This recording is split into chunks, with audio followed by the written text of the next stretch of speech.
visited an abandoned hospital, and since then, had weird stuff occur. My girlfriend wanted to visit this hospital in Kansas City, Missouri, that's been abandoned since 2001. It was built in 1906, so we went with our parents. In the beginning, we couldn't find the entrance, and as we walked around the building, I began to feel somewhat sick to my stomach, almost as if I had to use the restroom and couldn't hold it.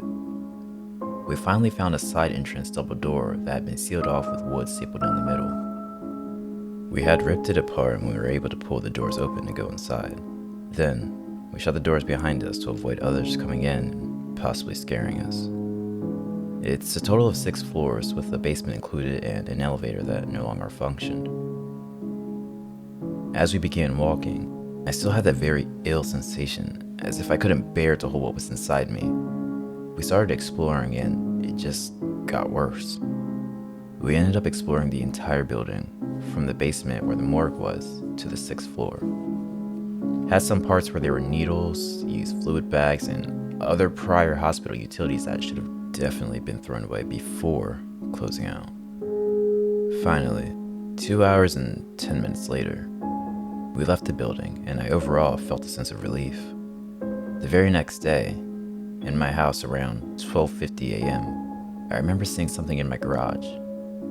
The garage is right next to me as my room is by the basement, and something made a loud noise. My first reaction was that my husky was inside, so I texted my sister to come downstairs. I was gaming at the time and didn't think much of it. She asked what I wanted and I asked if Sophie, our husky, was inside, and she said no, so I'm like, okay, well, I heard a loud noise in the garage, and she was hesitant on looking, but finally did. She noticed this plastic container had been knocked down. It had all 4 wheels, nothing on top, just went about a foot away from the cage it was next to. We didn't know what exactly could have caused it. Definitely not when, as there was none, and we haven't had mice in over a year at this point. And even if we did, the force in which it was knocked, there's no way something as small as a mouse could do that. That was the first incident. The next incident happened about 3 to 5 days later. My sister is upstairs in our living room that's closer to our backyard, up at 1 a.m., messaging her friend. As she's replying with a voice message we actually have saved, she heard a loud thump ball noise, almost as if a ping pong ball bounced off something, but a bit louder. Just random noise coming from a section of the room where she claims nothing fell to have made the noise. But he needs to watch himself. What the fuck? Okay, that was... The third incident. My mom tells me a few days later that she was up at 5 a.m. and heard from my room loud thump noises. She claims it sounded like I was going up the stairs, but I was not even home that morning or night. She heard it, as I stayed at my girlfriend's house. So I'm starting to think, is there some kind of ghost or something that's making this stuff happen, or what's going on? Because I remembered this started happening the day after the hospital visit. Fourth incident. I was upstairs in my sister's room with my cat and I was just playing with him, and out of nowhere, something behind me, a sort of window ledge that you place on top as a decoration or for looks, had slid and fell back. It's approximately 6-7 feet tall and it was placed against a wall. My sister claims the way it was placed, no way it could have fell without getting pushed, as it had about a 70-degree angle toward the wall.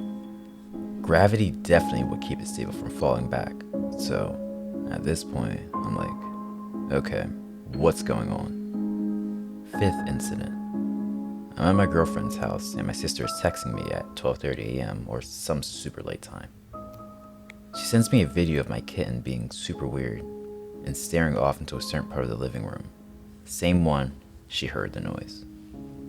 She sends another video, and this is where it gets spooky. Asher, the cat, lays down, and as soon as he starts looking away, the noise is heard again. And even Asher heard it as it scared him and made him look toward the direction of the ceiling or corner of the wall where it seemed to have come from. So now I'm like, okay, something weird is definitely up. The last incident that happened probably a month ago.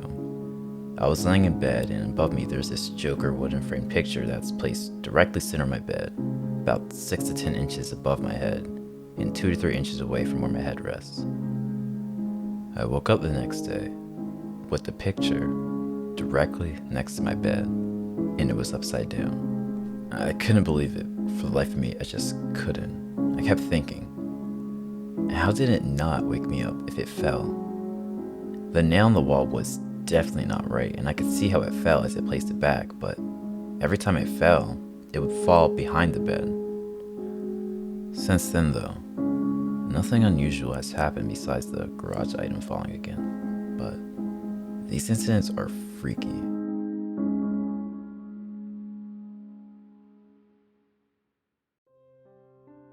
Huge creature watched me for minutes, and I didn't even realize. So, this happened to me in July of this year. Just to give context of where I was to discount any of the possible wildlife explanation, at the time, I lived in the Midwest in a suburban area, fairly populated, near a very populated city. There was nowhere that could be considered rural within at least a 40-mile radius. So, anyway, to start my experience, it was late at night and I was hanging out with my golden retriever Leo, who was just turning a year old in a couple weeks at the time. And I was just watching YouTube in my room while he lay on the floor next to me. It was about 12:30 a.m. and I was ready for bed, so I had to take him out before we both went to sleep. I got him on his leash and we went outside. My family and I lived in a large apartment complex. The apartments have quite a few rooms in their own personal garage, but still have 8 to 10 apartments per building, so the building's very long and slim. Behind our building is a long strip of grass that goes out about 15 feet, then a large tree line that is 20 feet deep and about 200 feet long. Leo and I go out the front around the building to the back, as we don't have an exit to the back. We make it to the back to the grassy area, and I walk out into the grass with him to let him do his business. I'm on my phone, not really paying attention, and we stand there for a good minute. I realize it's been a good amount of time and notice Leo hasn't moved one bit. I put my phone away and look to him and realize he hasn't moved from the spot we stopped at and was looking at the other building right by the woods. He had been frozen the whole time. I pet him and he looked up at me, and when I stopped petting him, he looked straight back at the same spot. At the time, I hadn't realized he was looking at that spot the whole time. Until then, I looked over to where he was looking at. My eyes were not adjusted to the darkness and could only see the shadow of the building. The only source of light was streetlights about 50 feet behind us. I looked back at him and quietly chuckled because I thought he just heard a squirrel and was all perked up. It was very cute, and then I looked back at my phone. Leo, in the corner of my eye, about 15 seconds later, flinched back as if he had been startled by something and started to whine. I looked over at the spot this time, realizing now he was scared of something he saw while we had been out there. My eyes were now adjusted to the dark, and I saw what he was fixated on now.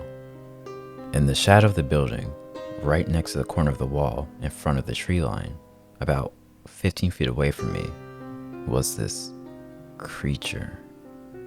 I could only see a black outline as it was not lit up enough, but it was massive.